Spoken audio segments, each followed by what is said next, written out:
الله من الشيطان الرجيم. بسم الله الرحمن الرحيم. إنا أعطيناك الكوثر فصل لربك وانحر إن شانئك هو الأبتر. سورة الکوثر. کوثر کہتے ہیں عربی کے اندر جو چیز عدد، قدر اور منزلت و منفعت میں کثیر ہو، عرب اسے کوثر کہتے ہیں۔ تفسیر قرطبی میں بھی اسی طرح ہے، العرب تسمی کل شیء کثیر فی العدد والقدر والحظر۔ کوثرہ یعنی ہر وہ چیز جو عدد، قدر، منزلت و منفعت میں کثیر ہو۔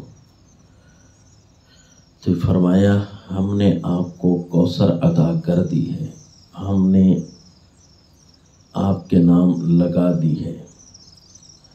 تو اس سلسلے میں مفسرین کرام مختلف تعبیرات فرماتے ہیں۔ الکوثر کہتے ہیں ہر قسم کی خیر کثیر کو۔ سیدنا عبداللہ ابن عباس رضی اللہ تعالی عنہما کا فرمان ہے، ہر قسم کی خیر، ہر وہ چیز جو قدر، منزلت، منفعت میں ہو عرب کے مطابق، وہ سب کچھ ہم نے آپ کو عطا کر دیا ہے۔ اسی لیے تو چونکہ کوثر کثیر سے ہے، اس کے بارے میں جتنی بھی تعبیرات اور اقوال ہیں وہ بھی کثیر ہیں۔ تقریباً 15 اقوال مفسرین کرام بیان فرماتے ہیں کہ یہ چیز مراد ہو، یہ چیز بھی داخل ہے، یہ چیز بھی داخل ہے، یہ چیز، کیونکہ ہر شے کو جو شامل تھی، صحابہ دیے تو وہ بھی خیر کثیر کے طور پر، قرآن دیے تو بھی خیر کثیر کے طور پر، جنت دی تب بھی خیر کثیر کے طور پر، دنیا میں عمدہ اور اخلاق دیے خیر کثیر کے طور پر۔ تو ہم نے کوثر یعنی ہر قسم کی خیر کثیر آپ کے نام کر دی ہے۔ اس میں سب چیزیں آ جائیں گی اس قول میں۔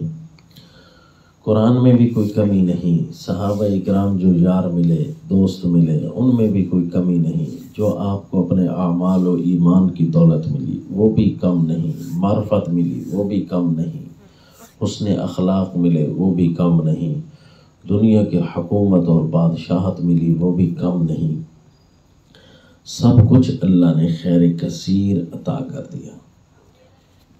تو اس صورت میں یہ 3 آیتیں ہیں اور 3 باتیں ہیں اس صورت میں۔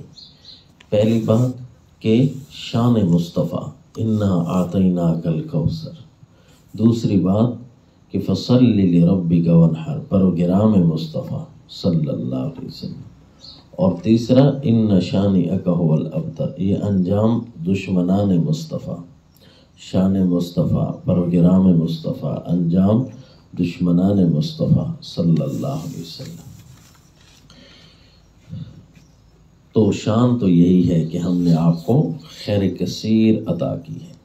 اس کے اندر وہ بھی آ گئے جس کو حوض کوثر کہتے ہیں، جس کا احادیث شریف میں بھی کثیر ذکر ہے۔ مسلم شریف میں ایک روایت ہے کہ صحابہ اکرام فرماتے ہیں بینا رسول اللہ صلی اللہ علیہ وسلم بین اظہرنا فی المسجد اذ اغفا اغفاءۃ ثم رفع رأسہ مبتسما، کہ ہم درمیان رسول اللہ صلی اللہ علیہ وسلم یہاں بیٹھے تھے مسجد میں۔ کسی زمانے کی بات ہے کہ جب اللہ کے رسول صلی اللہ علیہ وسلم کو تھوڑا سا سر مبارک آپ نے نیچے کیا تھوڑی دیر کے لیے، یعنی یہ وحی آ رہی تھی، تو وحی کے نزول کو صحابہ اکرام یوں ہی دیکھا کرتے تھے۔ ثم رفع رأسہ مبتسما، پھر آپ صلی اللہ علیہ وسلم نے اپنا سر اوپر اٹھایا، مسکرا رہے تھے۔ قلنا ما اضحکک یا رسول اللہ، تو ہم نے پوچھا اللہ کے نبی کس چیز کی وجہ سے آپ کو ہنسی آئی؟ آپ نے فرمایا انزلت علی آنفا سورہ، ابھی میرے پاس ایک سورت نازل ہوئی ہے۔ پھر آپ نے یہ پڑھا فقرأ بسم اللہ الرحمن الرحیم انا اعطیناک الکوثر فصل لربک وانحر ان شانئک هو الابتر۔ پھر فرماتے ہیں اتدرون ما الکوثر، تمہیں پتہ ہے کوثر کیا ہے؟ ہم نے کہا جی اللہ اور اس کے رسول بہتر جانتے ہیں۔ آپ نے فرمایا فإنه نہر وعدنیہ ربی، یہ ایک ایسا نہر ہے جس کا میرے رب نے میرے ساتھ وعدہ کیا ہے۔ علیہ خیر کثیر، اس کے اوپر خیر کثیر ہے۔ وہ حوض ترد علیہ امتی یوم القیامہ، علیہ امتی یوم القیامہ، یہ کتنا بڑا حوض ہوگا کہ میرے پاس قیامت کے دن میری امت آئے گی۔ آنیتہ عدد النجوم، اس کے جو پیالے اور برتن ہیں یہ آسمان کے تاروں جتنے ہیں۔ فیختلج العبد منہم، کچھ لوگ تو میری طرف آئیں گے لیکن انہیں پریشان کر دیا جائے گا کہ یہاں ادھر نہ جاؤ۔ فاقول رب انہ من امتی، تو پھر میں کہوں گا اے میرے رب یہ تو میری امت ہے۔ تو فرمائیں گے اللہ انک لا تدری ما احدث بعدک، کہ تمہیں پتہ نہیں تمہارے بعد انہوں نے کیا کیا دین میں ایجادات کر رکھی تھی، نئے نئے دین بنا رکھے تھے، نعوذ باللہ۔ تو نیا دین بنانا یہ گویا کہ بدعت اسی کو کہتے ہیں، یعنی ما احدث، دین کا جو ریئل فیس یعنی اصلی چہرہ ہے وہ بدعتی لوگوں نے تباہ کر دیا۔ دین اسلام میں ایسی باتیں تھیں نہیں سرے سے جس کو شامل کر دیا۔ اس کے مناظر دیکھنے ہو تو ربیع الاول کے فنکشن جو امت نے شروع کر رکھے ہیں، محرم وغیرہ، ایسے ایسے کام شروع کر رکھے ہیں جو اللہ جس دین اسلام میں ان کا کم از کم کوئی تذکرہ تک نہیں۔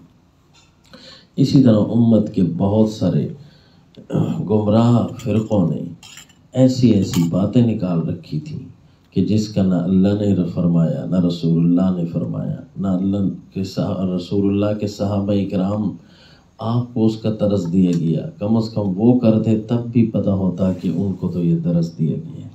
اس لیے بڑا محفوظ رکھنا چاہیے اسے دین کو، جس دین کے بارے میں رسول اللہ صلی اللہ علیہ وسلم محنتیں کرتے ہیں۔ وہ کوئی کم ہے، وہ بھی تو خیر کثیر کے طور پر ہے، وہ بہت زیادہ ہے۔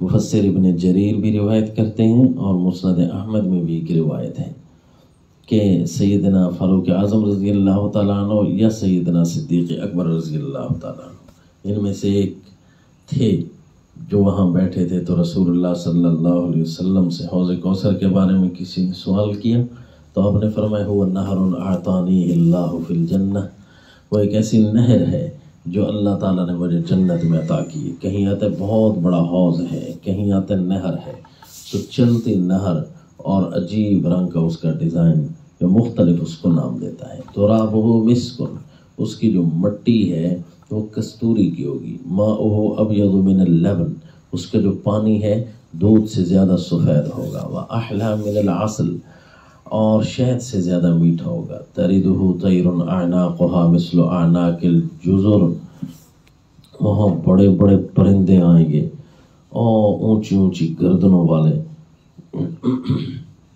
اس کے اوپر سے گزر رہے ہوتے ہیں، اس کے اوپر سے گر رہے ہوتے ہیں، چل رہے ہوتے ہیں، یعنی یہ خوبصورت منظر کشی کی گئی۔ وہاں اللہ تعالیٰ نے جنت کے ان پرندوں کو بھیجا ہے۔ تو حضرت ابوبکر صدیق رضی اللہ تعالیٰ عنہ یا سیدنا فاروق اعظم رضی اللہ تعالیٰ عنہ، انہوں سے کسی نے کہا انہا لناعمہ، یہ تو بہت عمدہ جگہ ہوگی۔ آپ نے فرمایا اکلھا انعم منہا، اس کا کھانا یا اس کے کھانے والے اس سے بھی زیادہ مزے کے ہوں گے، بہت عمدہ لوگ ہوں گے۔ تو یہ خیر کثیر بھی ہے، اور خیر کثیر میں ہر چیز آ جاتی ہے۔ ہر بڑا انعام خیر کثیر ہے، الکوثر، ہر بڑا انعام آپ صلی اللہ علیہ وسلم کے نام کر دیا گیا۔ تو یہ تو آپ کی شان ہے۔ تو فرمایا یہ شان جس پروگرام کی وجہ سے ملی، وہ پروگرام کیا ہے؟ فصلی لربک وانحر، اپنے رب کے لیے نمازیں پڑھیے اور قربانیاں کیجیے۔ قربانی کرنی ہے اور نماز پڑھنی ہے۔ ایک شرک اعتقادی یعنی عقیدے کا شرک ہوتا ہے، اور ایک شرک عملی، شرک فعلی۔ کام مشرکین کچھ ایسے کرتے تھے جو اپنے خداؤں کے نام پر دیتے تھے، یعنی نذر و نیاز وغیرہ یا قربانی کرتے ہیں مشرکین، عبادات کرتے ہیں مشرکین غیر اللہ کی۔ تو دونوں کاموں کی یہاں تردید کی جا رہی ہے کہ آپ کا پروگرام یہ ہے کہ آپ نے شرک اعتقادی اور شرک فعلی کی نفی کرنی ہے۔ فصلی لربک وانحر، شرک اعتقادی، وانحر اور شرک فعلی، ان شانئک ھو الابتر۔ یہ آپ کا پروگرام جاری رہے گا۔ اس پروگرام کی وجہ سے مشرکین مکہ اپنے آپ کو کہتے تھے نحن اہل الحجیج، نحن اہل السقایہ، ہم تو حاجی لوگ ہیں، ہم تو حاجیوں کو ستو پلانے والے لوگ ہیں، ہم تو اچھے لوگ ہیں۔ یہ جو ہے اس کی نہ اولاد ہے نہ اس کی تحریکیں اچھی ہیں، یہ ختم ہو جائے گا۔ تو یہود بھی ان کو شہ دیتے تھے اور کہتے تھے تم واقعی اچھے لوگ ہو۔ تو اس پر یہ آیت نازل ہو گئی کہ جس کا پروگرام اتنا عمدہ ہو کہ شرک اعتقادی اور شرک فعلی کی نفی کرتا ہو، تو وہ ختم نہیں ہونے والا کہ جس کی اولاد نہ ہو۔ جی عربی میں اس کو ابتر کہتے ہیں کہ اس کی تذکری ختم ہو جائیں گے، اس کی مقطوع نسل ہو جائے گا اور اس کا کوئی تحریکیں چلانے والا نہیں ہوگا۔ فرمایا یہ پروگرام اتنا عمدہ ہے کہ آپ کا دشمن وہی دم کٹا ہوگا، وہی نامراد ہوگا، اس کے تذکرے ختم ہو جائیں گے اور آپ کے تذکرے کرنے والے تو ان گنت ہوں گے۔ وما علینا الا البلاغ۔